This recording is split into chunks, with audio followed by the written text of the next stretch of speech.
Hello everyone, good morning, नमस्कार। कैसे हो? होपफुली सब बहुत बढ़िया होंगे। आपकी तैयारियां बहुत ही बेहतरीन चल रही होंगी। क्या आप कर रहे हैं सीटेट या यूपीटेट एग्जाम की तैयारी या फिर किसी भी टीचिंग एग्जाम की तैयारी कर रहे हैं तो आप इजीली हमसे कनेक्ट हो सकते हैं। आज की क्लास जो है आपके लिए बहुत ज्यादा इंपॉर्टेंट होने वाली है। आज मैं हिंदी पॉडोलॉजी के कुछ मोस्ट इंपॉर्टेंट पीवाईक्यू क्वेश्चंस के बारे में बताने वाला हूं कि किस तरीके से यानी किस लेवल के क्वेश्चन जो है इस बार सीटेट में आने वाले हैं। आपको पता है कि सीटेट का नोटिफिकेशन जस्ट इसी वीक में आने वाला है। आपको पता है आज 23 अगस्त है, मतलब इसी वीक में जो है सीटेट का नोटिफिकेशन आ जाएगा। अगर बाई चांस किसी रीजन से नहीं आ पाया तो सितंबर के फर्स्ट वीक में तो आ ही जाएगा, ये गारंटेड है ना। तो तैयारी आप अभी से स्टार्ट कर दीजिए ताकि आप अच्छा खासा स्कोर कर पाओगे। समझ रहे मेरी बात आपको? देखो, होपफुली मैं हर वीडियो में यही बताता हूं कि जितने भी मैंने वीडियो दिए हुए हैं आज तक सभी में हम मोस्ट इंपॉर्टेंट पीवाईक्यू क्वेश्चंस को ही डिस्कस कर रहे हैं। अगर आप थोड़े से भी वीडियो देख लोगे तो आपका सीटेट जो है इजीली फर्स्ट अटेम्प्ट में क्लियर हो जाएगा। मैंने बहुत सारी अप्रोच बताई हुई है और ये वीडियो आपके लिए है। मैं यहाँ पे हिंदी के बारे में, हिंदी के प्रश्नों का स्तर क्या होने वाला है, मैं उनके बारे में बताने वाला हूँ कि जो हिंदी पेडोलॉजी आने वाली सीटेट में 30 मार्क्स की आपको आती है। आपको पता है 15 नंबर के पेडोलॉजिकल क्वेश्चंस होते हैं और 15 नंबर के वहां पे पैसेज आते हैं और स्टैंड आता है, आपको पता है ना। तो यहाँ पे मैं आपको बताने वाला हूँ कि किस तरीके से क्वेश्चंस आएंगे। यानी इस वीडियो से आपको कुछ समझ में आए या ना आए, लेकिन आपकी एक अप्रोच डेवलप हो जाएगी कि हिंदी के जो है क्वेश्चन किस तरीके के आएंगे। क्लियर? चलते फिर आपका टाइम वेस्ट बिल्कुल भी नहीं करेंगे, स्टार्ट करेंगे आज का सेशन। होपफुली आप मस्त होंगे, जबरदस्त होंगे। अगर आप पहली बार आए हैं तो लाइक शेयर कर देंगे ताकि जब भी मैं एक नया वीडियो बनाऊंगा तो आपके पास नोटिफिकेशन आ जाएगा, है ना। वैसे भी जब तक सीटेट और यूपीटेट नहीं हो जाएगा, डेली शाम 6 बजे मैं डेली वीडियो अपलोड कर रहा हूँ, डेली पर डेली। क्लियर?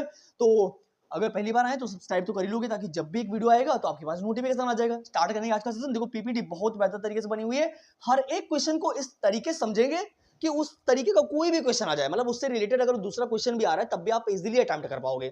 मतलब ये नहीं कि बस आंसर बता दिया बस भाग गए, ऐसा कुछ नहीं करना। हम लोग हर क्वेश्चन के कॉन्सेप्ट को समझने वाले। रोट मेमोराइजेशन बिल्कुल नहीं करना। देखो, रटना तो बिल्कुल भी नहीं, है ना, क्योंकि हम कॉन्सेप्ट को समझने वाले हैं कि कैसे क्वेश्चन आएगा और कैसे हमको अटेम्प्ट करना है। चलो क्वेश्चन नंबर 1 पे चलते हैं, समझते हैं कि हमारा क्वेश्चन नंबर 1 क्या करे, देखते हैं। बहुत ही बेहतर क्वेश्चन है और इसी तरीके से क्वेश्चन आने वाले हैं इस जो सीटेड होने जा रहा है उसमें। क्लियर? क्योंकि मैंने वो क्वेश्चन उठाए हुए हैं जो हर बार रिपीट हुआ है।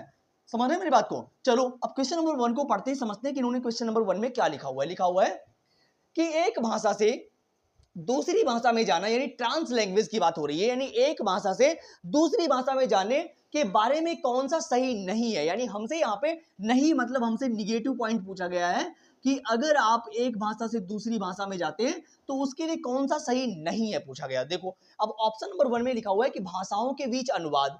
अब यहाँ पे लिखा हुआ है कि कौन सा नहीं, यानी गलत आपको बताना है। लेकिन इस ऑप्शन में लिखा भाषाओं के बीच अनुवाद, जब आप अनुवाद करते हो तो दो भाषाओं की जरूरत है वहां पे। भाई एक भाषा में जैसे इंग्लिश लिखा हुआ है, आप हिंदी में उसको ट्रांसलेट कर रहे हो तो वहां पे दो भाषाओं की जरूरत पड़ रही है ना। तो एक भाषा की कहां से होगी? तो ये तो बात सही है, इन दो भाषाओं के बीच। यानी यहाँ पे देखो, यहाँ पे लिखा हुआ है कि एक भाषा से दूसरी भाषा में जाना के बारे में सही नहीं। मतलब एक भाषा आप पढ़ रहे हो, मान लीजिए हिंदी पढ़ रहे हो, आप इंग्लिश में जब जा रहे होंगे तो वहां पे आपको दो भाषाओं की जरूरत पड़ रही होगी, है ना। तो यहाँ पे गलत पॉइंट पूछा गया है। अब देखो, ये तो सही था। अब इसमें पूछा कि एक ही बोली जाने वाली या लिखित अभिव्यक्ति में विभिन्न भाषाओं के शब्दों का मिश्रण। ठीक बात है। मान लीजिए आप हिंदी बोल रहे हैं, बीच बीच में हम इंग्लिश के भी वर्ड यूज कर रहे हैं, तो बाइलिंगुअल बोल रहे हो तो वहां पे भी दो भाषाओं की जरूरत पड़ रही ना, तो ये भी ठीक है। या बहुभाषावाद को समुन्नत करता है। ठीक बात है। जहां पे मल्टीलिंग्विज्म यानी बहुत सारी भाषाओं का आप यूज करते हो तो वहां पे भी कोई ऐसा तो है नहीं कि यहाँ पे एक ही भाषा का यूज हो रहा है। लिखा हुआ है बहुभाषाओं का यूज। ठीक बात है। अब यहाँ पे लिखा हुआ है कि यह विद्यार्थियों को एक भाषा के प्रयोग तक सीमित रखता है। अब देखो, यही हमारे लिए क्या लिखा हुआ है, गलत बात है। यानी यह विद्यार्थियों को एक भाषा के प्रयोग तक सीमित क्यों रखेगा? अब जब यहाँ पे लिखा हुआ है कि ट्रांस लैंग्वेज की बात आ रही ना, कि मतलब एक भाषा से दूसरी भाषा में आप जा रहे हो तो वहां पे दो भाषाओं की जो जरूरत पड़ रही होगी ना, तो एक भाषा से कैसे मतलब आप इंग्लिश पढ़ रहे हो तो आपको इंग्लिश में ट्रांसलेट लैंग्वेज बनी उसको हिंदी में परिवर्तित करने के लिए आपको दो भाषाओं की जरूरत पड़ेगी, इंग्लिश को फिर हिंदी को, है ना। या किसी भी भाषा को आप ट्रांसलेट कर रहे हो तो वहां पे दो भाषाओं की जरूरत पड़ेगी। ऐसा तो नहीं कि एक भाषा से काम चल जाएगा।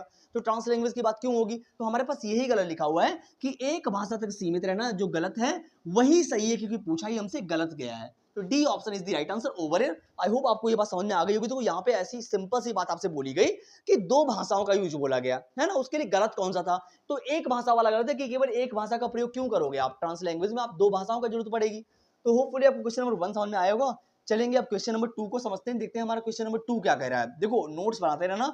मैं हर वीडियो में यही बात बोल रहा हूँ आपसे कि जब आप नोट्स बनाओगे, जब आप एग्जाम सेंटर पे जाओगे, उस टाइम पे जब आप रिवाइज करके जाओगे तो आपका अलग ही प्रकार का माइंड सेट होगा। चलो अब क्वेश्चन नंबर 2 में इन्होंने लिखा हुआ है कि किस परिकल्पना, ये हमारे टाइपिंग मास्टर जो है, क्या लिखा हुआ है, किस परिकल्पना में यह सुनिश्चित किया गया है कि विद्यार्थी व्याकरण के नियमों को जाने और उन्हें सचेतन भाव से याद करें। यानी इनमें से कौन सी ऐसी हाइपोथेसिस है, कौन सी ऐसी परिकल्पना है जिसमें बताया गया है कि विद्यार्थी जो है वो व्याकरण के नियमों को याद करें और जाने। मतलब ग्रामेटिकल रूल जो होते हैं किस हाइपोथेसिस के माध्यम से बताए जाते हैं कि उसमें याद करने के लिए बताया गया है। देखो, अगर प्राकृतिक अनुक्रम परिकल्पना की बात करें तो यहाँ पे कोई ऐसी बात नहीं कि व्याकरण के नियमों को याद करना। नेचुरल की बात है, आप चीजें सीखते हैं, है ना। अर्जन की बात होती है, स्वाभाविक प्रक्रिया होती है जब आप इन्वायरमेंट से कुछ सीखते हो। यहाँ पे इसकी बात नहीं हो रही। निवेश परिकल्पना और मनोभावात्मक प्रक्रिया की कोई बात नहीं हो रही। जब भी आप ग्रामेटिकल रूल यानी व्याकरण के नियमों को पढ़ लेते हैं या जानने की कोशिश करते हैं तो ये होता है मॉनिटर परिकल्पना। किसमें होता है? ये मॉनिटरिंग में होता है, यानी मॉनिटर परिकल्पना होती है जहां पे हम व्याकरण के नियमों को जानते हैं। क्लियर? चलते हैं क्वेश्चन नंबर 3 पे और समझते हैं कि हमारा क्वेश्चन नंबर 3 क्या कह रहा है। बहुत ही बेहतर क्वेश्चन है, होपफुली आप जवाब जरूर दे पाओगे। कमेंट बॉक्स में मुझे जवाब दीजिए ताकि मैं भी आप जान सकूं कि कितना आप पढ़ रहे हो, है ना, ताकि मेरा भी थोड़ा मोटिवेशन बढ़ जाएगा। सेशन अच्छा लग रहा हो तो प्लीज यार लाइक शेयर कर देना ताकि मेरा भी थोड़ा सा मोटिवेशन बढ़ जाएगा। क्वेश्चन नंबर 3 पे चलते हैं और समझते हैं कि हमारा क्वेश्चन नंबर 3 क्या कह रहा है। देखो यहाँ पे बोला जा रहा है कि समग्र भाषा पद्धति का विचार, यानी संपूर्ण तरीके से आप लैंग्वेज को सीख रहे हो। मान लीजिए एक भाषा है, आपके सामने एक स्टोरी है, आप उसको पढ़ रहे हो, बिल्कुल जड़ से समझ रहे हो कतई, है ना। पहले उसकी ध्वनियों को समझ रहे हो, फिर शब्द को समझ रहे हो, फिर अर्थ को समझ रहे हो। यानी एक भाषा को आप संपूर्ण तरीके से सीख रहे हो, समग्र तरीके से सीख रहे हो। यानी किसके संबंध में प्रतिक्रिया स्वरूप सामने आया, यानी किसके संबंध में, कौन सी यह उपागम है, कौन सी ये प्रक्रिया है जहां पे आप टोटल सीखते हो, समग्र भाषा को सीखते हो, पूरी तरीके से सीखते हो। क्या ये टॉप डाउन अप्रोच है, क्या ये बॉटम अप अप्रोच है, मूर्त से अमूर्त की ओर है, ज्ञात से अज्ञात की ओर? देखो यहाँ पे मूर्त से और अमूर्त तो ज्ञात से अज्ञात की कोई बात, मतलब भाषा की बात तो यहाँ पे करी नहीं जा रही, तो दोनों गलत हो गए, है ना। टॉप डाउन की बात होती है जब आप किसी बड़ी चीज को सीख लेते हो फिर छोटी छोटी चीजों पे आते हो। मतलब पहले आप बड़ी चीजों को सीखते हो फिर आप छोटी छोटी चीजों पे आते हो। मतलब मान लीजिए आपने कोई बड़ी चीज सीखी फिर धीरे धीरे आप छोटी चीजों पे आ रहे हो, तो ये क्या है? ये टॉप डाउन अप्रोच है। लेकिन बॉटम अप्रोच का मतलब होता है कि जैसे मान लीजिए आपके सामने कोई कॉन्सेप्ट आया, है ना, कोई स्टोरी आई, कोई लैंग्वेज को मान लीजिए आप सीख रहे हो, तो पहले आप छोटी छोटी चीजों को सीखते हो कि वर्ड क्या है ना। मतलब छोटी छोटी चीजों को सीखोगे फिर धीरे धीरे क्या करो, आप बड़ी बड़ी चीजों को सीखने चले जाओगे। तो ये क्या है? छोटी से चीज से लेके आप बड़ी चीज पे जब जा रहे हो तो वो होता है बॉटम अप्रोच। मतलब पहले आप ध्वनि सीखते हो, फिर शब्द सीखते हो, फिर अर्थ सीखते हो, ऐसे ऐसे करके आप पूरी लैंग्वेज को सीख जाते हो। तो ये क्या है? Bottom approach. तो इसी के माध्यम से आप समग्र भाषा को सीख जाते हो। यही हमारा ऑप्शन नंबर क्लियर है, B option is the right answer over here. आगे चलेंगे, समझेंगे हमारा क्वेश्चन नंबर 4 क्या कह रहा है। देखते हैं क्वेश्चन नंबर 4 में क्या बात करी जा रही। चलो, अब यहां पे लिखा हुआ है कि चित्रबोध किसे बढ़ावा देने के लिए प्रभावशाली है। यानी आपके सामने कोई पिक्चर आई है, मान लीजिए कोई स्टोरी पढ़ा रहे हो, कुछ भी आप अगर डिस्कशन कर रहे हो क्लासरूम में, तो आपके सामने कोई पिक्चर आई है, तो वो उसका अप्रोच क्या है, मतलब वो क्या है पिक्चर के माध्यम से वो कौन सा वो कौशल है आपको पता होना चाहिए। लिखा हुआ है कि चित्रबोध किसे बढ़ावा देने के लिए प्रभावशाली है, यानी चित्र जो होते हैं वो कहां पे इफेक्टिव होते हैं, कहां पे प्रभावशाली, कहां पे वो अपना प्रभाव डालते हैं। क्या वो सुनने का कौशल बढ़ाते हैं, बोलने का कौशल बढ़ाते हैं, या पढ़ने का कौशल, या लिखने का कौशल? देखो, अगर आपके सामने मान लीजिए पेन या पेंसिल का कोई फिगर है, आपके सामने पेन या पेंसिल का कोई फिगर है यहाँ पे, तो मैं बात करूं इसकी, तो ये पेन कहां पे काम आएगा? क्या?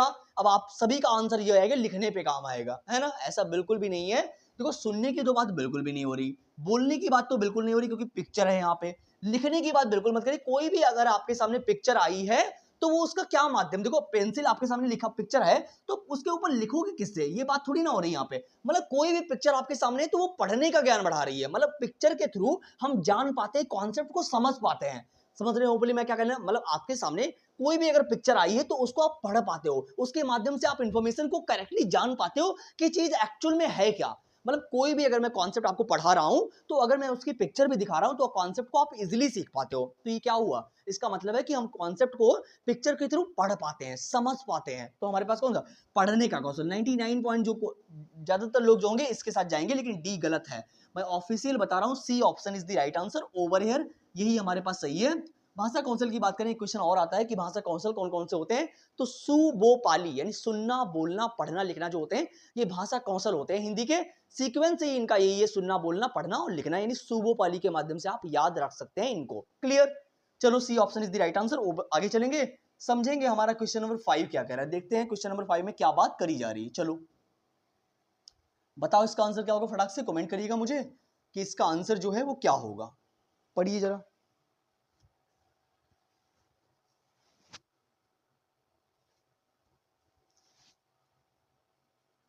चलो, क्वेश्चन नंबर 5 पे चलते हैं, समझते हैं कि क्वेश्चन नंबर 5 में क्या लिखा हुआ है कि किसी एक भाषा की कक्षा के लिए निम्नलिखित में से क्या सबसे अधिक उपयुक्त है। यानी कह रहे हैं कि कोई एक भाषा का डिस्कशन हो रहा है क्लासरूम में, तो उस भाषा के कह रहे हैं निम्नलिखित में से क्या सबसे अधिक उपयुक्त है। यानी एक भाषा मान लीजिए सीख रहे हैं क्लासरूम में, सिखाई जा रही है आपको, तो उसके लिए कौन कौन सी चीजें जो हैं वो उपयुक्त हैं। देखो अब ऑप्शन नंबर 1 में लिखा हुआ है कि लक्ष्य भाषा की आकृतियों और अर्थों के बीच संबंध स्थापित करना। लक्ष्य भाषा का मतलब होता है टारगेट लैंग्वेज। जिस लैंग्वेज को आप सीखना चाह रहे हो, मान लीजिए आपको हिंदी आती है और आप इंग्लिश को सीखना चाहते हैं, तो उसके अर्थों को भी आप समझते हैं। रिलेशन जो आपको पहले से जानकारी है उसके माध्यम से आप रिलेट करके समझते हैं। मान लीजिए आप हिंदी पहले से जानते थे, तो उसके माध्यम से आप ट्रांस लैंग्वेज कर करके क्या करें, आप इंग्लिश को सीख रहे हो। लक्ष्य भाषा यानी टारगेट भाषा को सीख रहे हो, तो ये हमारे लिए ठीक बात है। Option number A is the right answer. लेकिन फिर भी देख लेते हैं, आगे लिखा हुआ है कि भाषा सीखने के लिए ड्रिल द्वारा आकृतियों व्याकरण के नियमों की व्याख्या करें। भाषा सीखने के लिए क्या केवल आप व्याकरण के नियम ही मत पढ़िए, रोट मेमोराइज मत करो यार, में रटना बिल्कुल बंद करो, है ना। कॉन्सेप्ट को सीखो कि कहां पे आप मीनिंग मेकिंग लर्निंग कर रहे हो, कहां पे आप समझ रहे हो मेरी बात को, है ना। चलिए आगे लिखा हुआ पाठ्य पुस्तक का गहन, केवल पठाए पुस्तक पढ़ाते नहीं, केवल किताबी ज्ञान देते रहो, सही है, हैं? केवल गहन अभ्यास कराते रहो, बार बार रोट मेमोराइजेशन करते रहो, यानी कोई भी चीज है उसको बार बार रटते रहो। क्या सही है ये? है, मैंने पहले बता दिया, जहां पे भी रटना आ जाए बिल्कुल हट जाओ वहां से, बिल्कुल वो ऑप्शन हो ही नहीं सकता। हमारे पास एकदम सही है जहां पे हम संबंध को दर्शाते हैं, यानी टारगेट लैंग्वेज जो है, हम जो भाषा को सीखना चाहते हैं उसके अर्थों को भी जान रहे हैं, तो यहाँ पे बच्चा एक्टिव है, आप जान रहे हो ना। जहां पे आप मीनिंग मेकिंग लर्निंग कर रहे हो वहां पे एक्टिव भी होगा, तो option number A is the right answer over here. आगे चलेंगे और समझेंगे हमारा क्वेश्चन नंबर 6 क्या कह रहा है। देखते हैं कि क्वेश्चन नंबर 6 में क्या बात बोली जा रही है। देखो पढ़ना तो यार मेरे सही से पढ़ना, मैं कई बार बोला हूँ, हर वीडियो में यही बात बोलता हूँ कि अगर आप काम कर रहे हो तो उस पर जान लगा दो यार मेरे, है ना। अगर आप कर ही रहे हो तो उसमें तन मन से काम करो, है ना, पूरी तरीके से इन्वॉल्व होकर काम करो, ताकि आप अच्छे से उसमें सक्सेस तो मिल पाए आपको, है ना।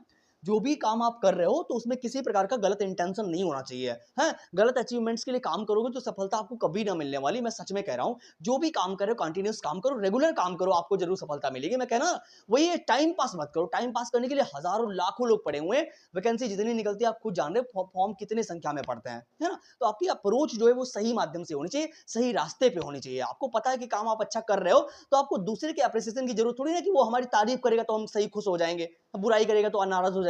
ऐसा नहीं होना चाहिए। अगर आप कर रहे हो काम अच्छा, तो आपको पता है कि आप अच्छा कर रहे हो, है ना। उसमें दूसरा जब आपको कुछ बोलेगा तब आप मोटिवेट हो जाओगे, ऐसे जरूरत पड़नी नहीं चाहिए आपको, है ना। चलो क्वेश्चन नंबर 6 पर देखते हैं। क्वेश्चन नंबर 6 क्या कह रहा है, लिखा हुआ है प्रभावशाली संप्रेषण के लिए। संप्रेषण का मतलब है बातचीत का माध्यम, यानी जब हम अपनी बात को दूसरे से कहते हैं, दूसरे की सुनते हैं, ये संप्रेषण हुआ, है। संप्रेषण का माध्यम, यार भाषा जो होती है वो संप्रेषण का माध्यम होती है। एक लैंग्वेज के थ्रू हम सामने वाले से बात कर पाते हैं, तो वही बात बोले कि इफेक्टिव संप्रेषण के लिए, यानी हमारी बातचीत अच्छे से हो, सामने वाले से हमारा इंप्रेशन अच्छा पड़े बातचीत के माध्यम से। तो कह रहे हैं कि प्रेषक को किस बात पर ध्यान नहीं देना चाहिए। यानी अगर हम सामने वाले से कोई बात कर रहे हैं तो हमारी लैंग्वेज जो इफेक्टिव, आपको पता है कि भाषा जो है प्रभावशाली होती है जब हम बात करते हैं किसी के सामने से, तो कह रहे हैं प्रभावशाली भाषा जो है, संप्रेषण जो है वो अच्छा ना हो, है ना। कह रहे संप्रेषण जो है उसके लिए निगेटिव पॉइंट कौन सा है, लिखा हुआ है प्रभावशाली संप्रेषण के लिए प्रेषक को किस बात पर ध्यान नहीं देना चाहिए, निगेटिव पॉइंट है। देखो चलो अगर हम बातचीत कर रहे हैं सामने वाले से, तो हमको सामने वाले के में से कौन सी चीज नहीं देखनी चाहिए। चलो ऑप्शन नंबर 1 में लिखा हुआ है सुनने वाले की सामाजिक आर्थिक स्थिति। मतलब अगर हम कुछ पढ़ा रहे हैं आपको, तो आप लोगों में से बहुत सारे ऐसे लोग होंगे जो डिफरेंट डिफरेंट टाइप से समाज से आए होंगे, है ना। डिफरेंट डिफरेंट की जगह से लोग पढ़ रहे होंगे, समझ रहे मेरी बात। तो मुझे किस बात पे ध्यान नहीं चाहिए, यहाँ पे लिखा हुआ है सामाजिक और आर्थिक स्थिति, बिल्कुल सही बात है। मुझे ये नहीं देखना है कि बच्चा किस समाज से आया हुआ है, क्या वो पैसे वाला है कि नहीं है, क्या वो पैसे वाला है कि नहीं है, समझ मेरी बात। मतलब क्या उसकी फैमिली बैकग्राउंड कैसा है, क्या मुझे ये देखना चाहिए, बिल्कुल नहीं देखना चाहिए। तो यही बात हमारे लिए सही है, जो गलत है वही सही है। तो हमें सुनने वाले की सामाजिक और आर्थिक स्थिति नहीं देखनी चाहिए, है ना। तो A option is the right answer, जो गलत है वही सही है। आगे देखो सुनने वाले का ज्ञान, ये भी ठीक बात है। सुनने वाले का इंटरेस्ट, यानी सामने वाला रुचि ले रहा है कि नहीं ले रहा है। सुनने वाले की संस्कृति और सामाजिक रीतियां कैसी हैं, ठीक बात है। लेकिन जो गलत है वही सही है, क्योंकि हमें क्या करना है, सुनने वाले की सामाजिक और आर्थिक स्थिति को नहीं देखना है। मतलब बच्चा किस समाज से आया है मुझे क्या मतलब, मुझे तो पढ़ाना है ना।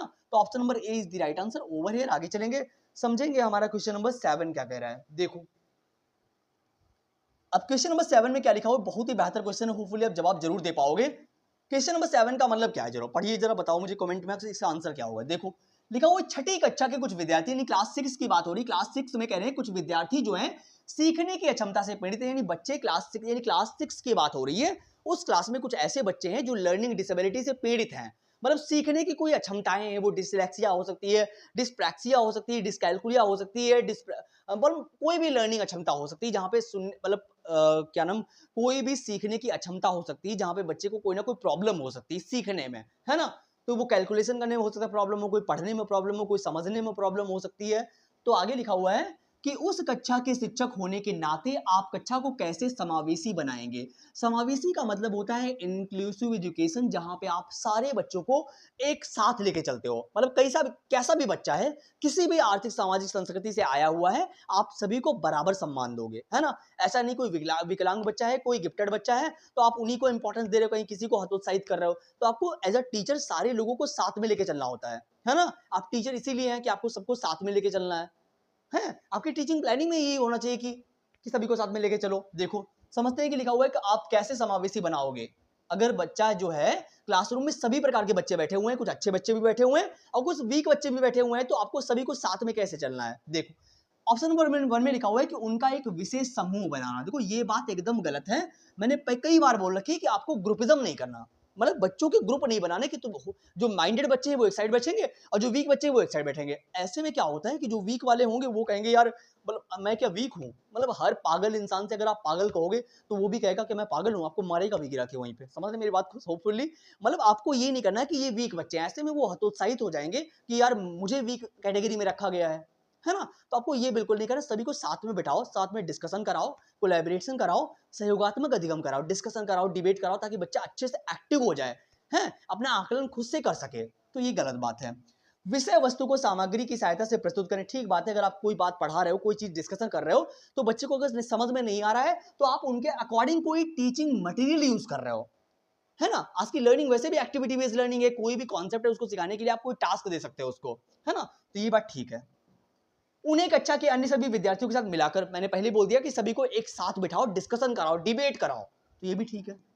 उन्हें कक्षा की जिम्मेदारियों में शामिल करो, बिल्कुल ठीक बात है। अगर आप पढ़ा रहे हो तो बच्चे को मौका तो दो एटलीस्ट कि वो पूछ तो सके, उसके माइंड में चल क्या रहा है ना। जब वो क्वेश्चन पूछेगा तो उसका दायरा आपको पता चलेगा कि बच्चा कितना पानी में है। उस अकॉर्डिंग आप अपने टीचिंग लर्निंग मटेरियल जो यूज करिए और टीचिंग उपागम यूज करिए कि किस तरीके से बच्चे को समझाना है। तो ये भी ठीक है। तो बी सी डी सही है, B C D option number D is the right answer over here. B C D एकदम राइट है। क्लियर। चलेंगे क्वेश्चन नंबर 8 पे, देखते हैं कि हमारा क्वेश्चन नंबर 8 क्या कह रहा है। क्वेश्चन नंबर 8 को पढ़ेंगे और समझेंगे हमारा क्वेश्चन नंबर 8 क्या कह रहा है। देखो अब यहां पे क्या इन्होंने लिख रखा है, समझते हैं जरा। देखो क्वेश्चन नंबर 8 में लिखा हुआ है कि एक कक्षा में एक विद्यार्थी अपने साथियों से हिंदी में बात कर रही थी। यानी लिखा हुआ है एक क्लासरूम है जहां पे एक विद्यार्थी है, बालिका जो है वो साथियों से हिंदी में बात कर रही थी। एक लड़की है क्लासरूम में हिंदी में बात कर रही थी। जब उसके शिक्षक ने उसे बुलाया तो उसने तुरंत उन्हें अंग्रेजी में अपनी प्रतिक्रिया व्यक्त की। निम्नलिखित में से किसका उदाहरण है। देखो यहाँ पे क्या बात बोल दी है। मान लीजिए आप क्लासरूम में बैठे हुए हैं और अपने दोस्तों से अपने में ही लैंग्वेज में बात कर रहे हैं, मतलब हिंदी में बात कर रहे हैं मान लीजिए, और जैसे टीचर आया उसने आपका नाम लिया, आपने तुरंत स्विच कर दिया, तुरंत आप इंग्लिश में बात करने लगे, है ना। मतलब जो है आप जो है हिंदी में बात कर रहे थे, अचानक से टीचर ने आपको बुला दिया, तो आपने जो है अपनी लैंग्वेज को छोड़ के आप तुरंत दूसरी लैंग्वेज में कन्वर्ट कर गए। तो उसे क्या बोलते हैं, उसे बोलते हैं स्विचिंग। यानी अगर आप लैंग्वेज को स्विच करके, मतलब हिंदी बोल रहे थे एकदम से आप इंग्लिश बोलने लगे, तो वो क्या है, लैंग्वेज स्विचिंग, भाषा स्विचिंग है। क्या है, जब आप स्विच कर जाओगे, अगर आप हिंदी में बोल रहे हो बीच बीच में इंग्लिश के वर्ड भी यूज कर रहे हो, तो वो होता है ट्रांस लैंग्वेजिंग। क्या होता है ट्रांस लैंग्वेज, यानी आपस में बातें कर रहे हो, मिला मिला के बात कर रहे हो। मिक्सिंग होता है, वो क्या होता है, मिक्सिंग, यानी आपस में बात करते हो, वो क्या होगा, कोड मिक्सिंग भी हो सकता है। क्या होगा, कोड मिक्सिंग। लेकिन यहाँ पे आप स्विच कर रहे हो, एक भाषा से दूसरी भाषा में तुरंत जा रहे हो, तो ये क्या है, कोड स्विचिंग है। क्या है, कोड स्विचिंग। जब आप एक ही तरीके की बात ना करके दोनों लैंग्वेज को साथ में बोलते हो, तो ये होता है कोड मिक्सिंग। अर्थ निकालना, इसकी कोई बात यहाँ पे हो नहीं रही। Option number A is the right answer over here. आगे चलेंगे और समझेंगे हमारा क्वेश्चन नंबर 9 क्या कह रहा है। सेकंड लास्ट क्वेश्चन है, ओवरऑल आज को थर्ड क्या हम 10 क्वेश्चन ही डिस्कस करेंगे, ताकि आप भी बोर ना हो और मैं भी बोर ना हो। चलो समझते हैं कि हमारा क्वेश्चन नंबर 9 क्या कह रहा है। बहुत ही बेहतर क्वेश्चन, होपफुली आप जवाब दे पाओगे। निम्नलिखित में से कौन सा परीक्षण स्वाभाविक रूप से भाषा कौशलों को मापता है और जिसमें पूर्ण तार्किक स्पष्टीकरण की आवश्यकता होती है।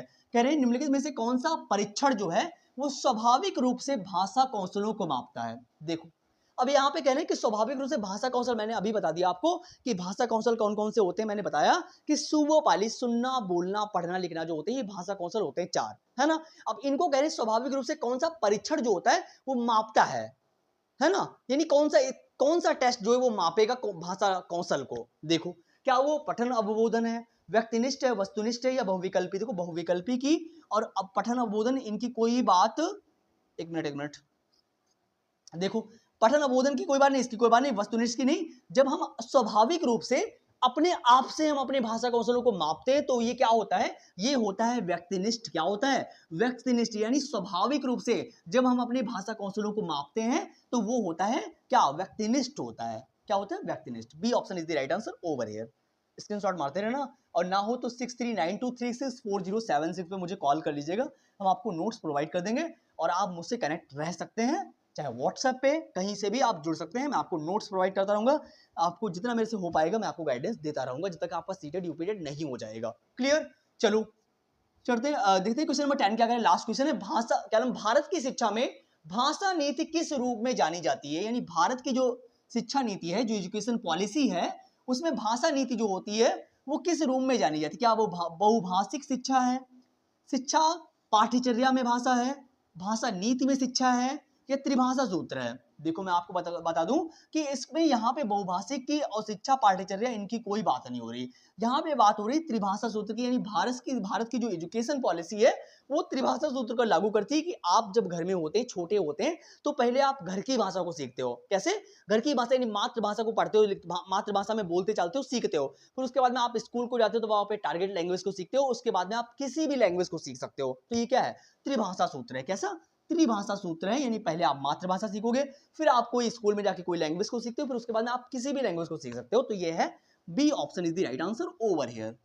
चलिए होपफुली आपको सारा सेशन अच्छा लगा होगा और कहीं पर अगर आपको डाउट रह गया हो तो मुझे कमेंट करिएगा, हम नेक्स्ट वीडियो आपके कमेंट के अकॉर्डिंग ही प्लान करेंगे। 110% कहीं पर अगर आपको डाउट लग रहा हो तो मुझे कमेंट करो जरूर। 100% मैं जितना हो पाएगा हम आपको जो है सॉल्यूशन देते रहेंगे। चलिए सेशन अच्छा लगा तो प्लीज लाइक से कर देना, ताकि जब भी मैं एक नया वीडियो बनाऊंगा सब्सक्राइब तो कर ही लोगे, क्योंकि अगर आप टीचिंग बैकग्राउंड से जुड़े हो, अगर आप प्राइवेट स्कूल में पढ़ा कर रहे हो तब भी आप मेरे से जुड़ने की कोशिश कीजिएगा। अगर आप किसी टॉपिक पर डेमो तक चाह रहे हैं तब भी मैं प्रिपेयर कर दूंगा। और आउट ऑफ 10 आपने कितने सही किए वो मुझे कमेंट बॉक्स में बता दीजिएगा, ताकि मेरी भी एक अप्रोच डेवलप हो जाए कि कितना जो है आपने सही किया। चलिए मिलते हैं फिर एक नई वीडियो में, नई आशा और उम्मीद के साथ में। Thank you so much for coming, thank you so much. कहीं पर डाउट रहेगा तो मुझे कमेंट जरूर करिएगा। मिलते हैं फिर नई वीडियो में। टाइम पास बिल्कुल मत करना, पढ़ाई अच्छे से करना, ताकि आप एक सक्सेसफुल इंसान बन सके लाइफ में। Thank you so much.